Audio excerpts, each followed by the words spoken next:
राजा विक्रम और बेताल की कहानियों की श्रृंखला में आज हम पढ़ेंगे एक नई कहानी जिसका नाम है अगम्य का महाकाव्य। तो चलिए शुरू करते हैं। धुन का पक्का विक्रमार्क पुनः पेड़ के पास गया, पेड़ से शव को उतारा और उसने अपने कंधे पर डाल लिया। फिर यथावत शमशान की ओर बढ़ने लगा। तब शव के अंदर के बेताल ने कहा, राजन, तुम्हें समझाते समझाते थक गया हूँ। एक महान राजा होते हुए भी क्यों इतने कष्ट व्यर्थ झेलते जा रहे हो? राजधानी लौटो और अपने कर्तव्य निभाओ। यह मत भूलना कि प्रजा का हित ही तुम्हारे ध्येय है।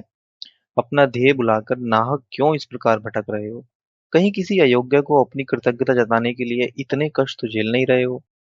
इसी प्रकार यातनाएं सहते रहोगे तो आखिर गिरिपुर के युवराज की तरह तुम भी अपनी ईमानदारी खो बैठोगे। उस युवराज और अगम्य की कहानी मुझसे सुनो। फिर बेताल उस अगम्य की व युवराज की कहानी सुनाने लगा। अगम्य नरपुर में रहता था। अपने को बड़ा कहलवाने की उसकी तीव्र इच्छा थी। बहुत पहले वह बहुत ही गरीब था। धन कमाने के लिए उसने बड़ी मेहनत की। अब रहने के लिए उसका एक अच्छा घर है। पत्नी के पास आवश्यक आभूषण और रेशमी साड़ियां हैं। बच्चे भी आराम से हैं। अब अगम्य को मेहनत करने की जरूरत नहीं रही। सोचने के लिए उसके पास कितना ही खाली समय है। फुर्सत के समय उसे लगता है कि उसने कितने ही महान कार्य कर डाले, किंतु लोग उसकी महानता को पहचानने से क्यों इनकार कर रहे हैं? अपनी महानता जताने के उद्देश्य से वह बहुतों को अपने जीवन की विशेषताएं बताता रहता है। दरिद्रता दरिद्रता से मुक्त होने के लिए उसने कितनी यातनाएं सही। व्यवहार व्यवहार वह उन्हें बताता रहता है। कुछ लोग यह सब सुनकर चुप रह जाते हैं। कुछ लोग अपने जीवन से संबंधित ऐसी ही घटनाएं बताते रहते थे। कुछ और लोग कह देते थे, देश भर में कष्ट झेलने वालों की भरमार है। उसी दौरान पुरंदर नामक एक पंडित उस गांव में आया। उसने लगातार 3 दिनों तक रामायण गाथा सुनाई। पुरंदर के पांडित्य की प्रशंसा मुक्त कंठों से ग्रामीणों ने की। हर रोज उसे किसी न किसी के घर अतिथि सत्कार मिलता था। पुरंदर एक दिन अगम्य के घर भोजन करने गया। अगम्य ने उसे स्वादिष्ट भोजन खिलाने के बाद कहा, महोदय, श्री राम ने नाना प्रकार के कष्ट सहे, परंतु उन्होंने सभी कष्ट अपने परिवार के लिए ही झेले। अपने पिताश्री को दिए वचन के अनुसार जंगल गए, अपनी पत्नी को पाने के लिए रावण का वध किया, आखिर कौशल देश का राजा बनकर राज्यभार संभाला। ऐसे श्री राम भगवान कहलाए।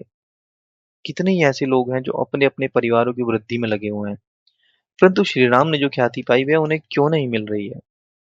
पुरंदर ने कहा, तुम्हारा पक्ष बड़ा ही महत्वपूर्ण है। किसी भी देश के किसी भी परिवार में हर दिन रामायण चलता ही रहता है। बड़ों की जल्दबाजी, सौतनों के ईर्ष्या द्वेष, स्वार्थ के प्रलोभन आदि सहज विषय हैं, जिनके कारण बहुत से परिवारों में नरों, वानरों, राक्षसों की सृष्टि होती है और ये दिलचस्प कहानियां बनती हैं। राम अवतार पुरुष हैं। दुष्टों को दंड देने और शिष्टों की रक्षा के लिए ही भगवान के मानव का अवतार लिया है और सामान्य मानव बनकर सब प्रकार के कष्टों को झेला। तुम जिन लोगों की बात कर रहे हो, उनकी कहानियों को अगर वाल्मीकि रचेंगे तो उनमें से हर कोई श्री राम की तरह भगवान बनेगा। पुरंदर की बातों ने अगम्य पर पर्याप्त प्रभाव डाला। उसका यह विश्वास पक्का हो गया था कि श्री राम की तरह ही मैं भी महान हूँ। इसलिए उसने कहा, महोदय, मैं आपको अपनी कहानी सुनाऊंगा। आप उसे रामायण जैसे महाकाव्य की तरह रचिए, मेरी भी प्रसिद्धि होगी और आपकी भी। पुरंदर ने अविलंब कहा, काव्य रचने की बात छोड़िए, पहले मैं आपके जीवन की विशेषताएं सुनने के लिए बहुत ही उत्सुक हूँ। फिर उन्होंने अगम्य की बताई सारी बातें ध्यानपूर्वक सुनी। इसके बाद पुरंदर को मालूम हो गया कि अगम्य नादान है, पर सच बताकर वह उसके मन को ठेस नहीं पहुंचाना चाहता था। इसलिए कहा, अच्छा यही होगा कि तुम अपनी गाथा स्वयं काव्य के रूप में रचो। तब तुम श्री राम से भी अधिक महान बन सकते हो, क्योंकि श्री राम अपनी गाथा स्वयं नहीं लिख पाए। अगम्य को पुरंदर की ये बातें अच्छी लगी। उसने सोचा, जब अशिक्षित वाल्मीकि महाकाव्य रच सकते हैं तो शिक्षित होकर मैं क्यों नहीं रच सकता? यो सोचते हुए उसने अपनी कथा को काव्य के रूप में देने का निश्चय किया। फिर उसने अपना जीवन गाथा रची। जो लिखा उसे 2-3 बार पढ़ लिया। अपनी रचना शक्ति पर उसे आश्चर्य होने लगा। पहले वह काव्य उसने अपनी धर्म पत्नी को सुनाया। अब अगम्य की पत्नी ने पूरा सुनने के बाद कहा, मुझे क्यों सुनाने लगे? इसमें ऐसी कौन सी बात है जो मैं नहीं जानती? रामायण में भी ऐसी कोई नई बात नहीं है जो तुम नहीं जानते, फिर भी बारंबार उसे क्यों सुनती रहती हो? अगम्य ने पूछा। राम की गाथा सुनने योग्य है। जो वह गाथा नहीं जानते हैं उन्हें अपनी गाथा सुनाइए, अगम्य की पत्नी ने रूखे स्वर में कहा। आखिर उसने अपने पोतों पोतियों को बुलाया। उसने कहा, लव कुश ने रामायण का प्रचार किया, तुम लोग भी मेरे काव्य को गाते हुए प्रचार करो, यूं अपने दादा का ऋण चुकाना। सबने नए के भाव में सिर हिलाते हुए कहा, हमें तुम्हारी कहानी अच्छी नहीं लगी, चाहो तो हम रामायण का प्रचार करेंगे। कोई भी उसकी कहानी सुनने के लिए जब तैयार नहीं था, तब अगम्य का भाग्य चमका। एक दिन वह किसी काम पर पास ही का गांव जाने निकला। उसने देखा कि एक पेड़ के नीचे एक युवक बेहोश है। उधर से गुजरती बैलगाड़ी में उसे नंदनपुर ले गया। वैद्य ने युवक की जांच की और कहा, इस युवक ने किसी पेड़ का कड़वा फल खाया है, वह फल दोष पूरित है। मैं जो दवा देने वाला हूँ उसे तुम 4 दिनों तक खिलाना होगा और उसकी अच्छी देखभाल करनी होगी। यूं कहकर उसने अगम्य को दवा दी।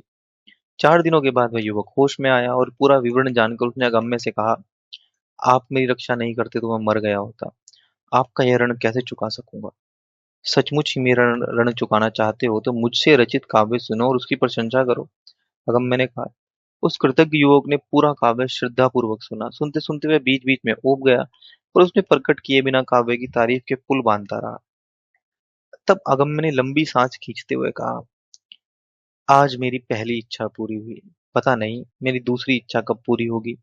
उस युवक ने उत्सुकता भरे स्वर में पूछा, आपकी एक इच्छा पूरी कर दी, दूसरी इच्छा भी पूरी करूंगा, निसंकोच अपनी दूसरी इच्छा बताइए। उसकी पूर्ति तुमसे संभव नहीं है, इस देश का राजा ही वह इच्छा पूरी कर सकेगा। निरुत्साह भरे स्वर में अगम्य ने कहा, मैं इस देश का राजा तो नहीं हूं, पर मैं युवराज हूँ, महाराज मेरी बात को नहीं टालेंगे। यूं युवराज ने अगम्य को प्रोत्साहन दिया। जैसे ही अगम्य को मालूम हुआ कि जिस युवक की उसने रक्षा की है वह स्वयं युवराज है, तो उसने हर्षित होते हुए कहा, इस प्रकार से आपसे मिल जाना मेरा भाग्य है। रामायण को जितना प्रचार मिला है उतना ही प्रचार मेरे काव्य को भी मिले, यही मेरी दूसरी इच्छा है। यह सुनकर युवक का चेहरा फीका पड़ गया। कहाँ वे राम, कहाँ यह अगम्य?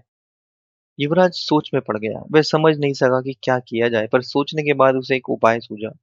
उसने अगम्य से कहा, अब तक तुमने अपने काव्य कितने लोगों को सुनाया है? लगभग 12 लोगों ने मेरा काव्य सुना होगा। अगम्य ने कहा, ठीक है, इस देश में 10 लाख लोग हैं, अगर 12 लोगों को छोड़कर बाकी लोग सुने और उसकी प्रशंसा करें, इसका प्रबंध करता हूँ। तुम्हें एक वचन देना होगा। वाल्मीकि ने अपने जीवन में एक ही काव्य रचा, वह भी एक ही बार। तुम्हें भी वाल्मीकि की तरह दूसरा काव्य नहीं रचना चाहिए। अगम्य ने इसके लिए अपनी स्वीकृति दे दी। युवराज अगम्य को अपने साथ राजधानी ले गया और महाराज से उसका परिचय कराया। इसका नाम अगम्य है, यह मेरा प्राणदाता है। इसने एक महाकाव्य की रचना की, वह काव्य वाल्मीकि के रामायण के बराबर का है।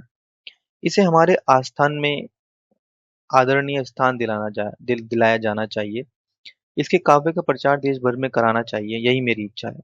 महाराज ने युवराज के प्रस्ताव को स्वीकार किया और आस्थान में उसे आदरणीय स्थान प्रदान किया। इसके बाद अगम्य के काव्य को लेकर देश भर में बड़े पैमाने पर प्रचार हुआ। वह प्रचार इतने बड़े पैमाने पर हुआ कि बड़े बड़े पंडित भी उसे पढ़ने के लिए आ गए। परंतु किसी को भी वह काव्य प्राप्त नहीं हो पाया, क्योंकि उसकी एक ही प्रति थी और युवराज के पास ही थी। जो काव्य के लिए आते उसे युवराज कहता। दुर्भाग्यवश वह एक ही प्रति भी आग में जल गई। फिर से लिखने से अगम मैंने इनकार कर दिया है, बस उस महाकाव्य की स्मृतियां मात्र रह गई हैं। एक महाकाव्य के इस प्रकार नष्ट हो जाने पर कवियों और पंडितों को बहुत दुख हुआ।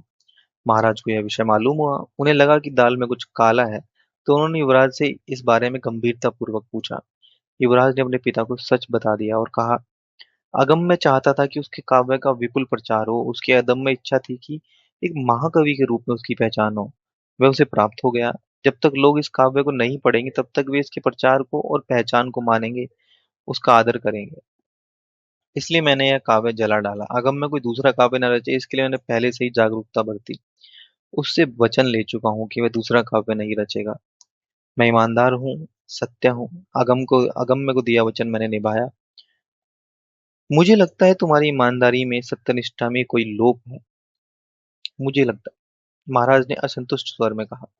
बेताल ने यह कहानी सुनाने के बाद कहा, राजन, अगम्य की काव्य की प्रशंसा लोगों से प्राप्त करने में सफल अवश्य हुआ, पर उसने क्यों कहा कि उन 12 लोगों को छोड़कर सबों की प्रशंसा मिलेगी? क्या ऐसे काव्य की प्रशंसा करना युवराज को शोभा देता है? इसे उसकी ईमानदारी और सत्यनिष्ठा कह सकते हैं। मेरे इन संदेहों के उत्तर जानते हुए भी चुप रह जाओगे तो तुम्हारे सिर के टुकड़े टुकड़े हो जाएंगे।